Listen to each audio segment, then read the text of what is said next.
नमस्कार मंडळी. कधी असं झालंय का की सकाळी कडधान्याची भाजी करायची आहे आणि रात्री ते भिजत घालायलाच विसरलात? माझ्यासोबत तर हे अनेकदा होतं. पण आता टेन्शन घेण्याची गरज नाही, कारण आज मी तुम्हाला एक अशी मॅजिक ट्रिक सांगणार आहे ज्याने तुमची कडधान्ये छान भिजतील. चला तर मग पाहूया. सगळ्यात आधी कडधान्ये स्वच्छ धुवून घ्या.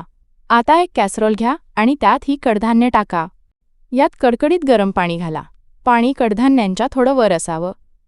कॅसरोलचं झाकण घट्ट बंद करा आणि फक्त 1 तासने पहा, कडधान्ये छान भिजतील. गरम पाण्यासोबत त्यात थोडं मीठ टाकल्यास कडधान्याचं वरचं आवरण लवकर मऊ होतं आणि ती छान फुलतात आणि लवकर भिजतात. जर कडधान्ये खूपच जुनी किंवा कडक असतील तर अगदी चिमूटभर खाण्याचा सोडा टाकल्याने ती लवकर शिजायला मदत होते. कुकरमध्ये कडधान्ये आणि भरपूर पाणी घ्या. गॅसवर कुकर ठेवा आणि फक्त 1 शिटी होईपर्यंत गरम करा.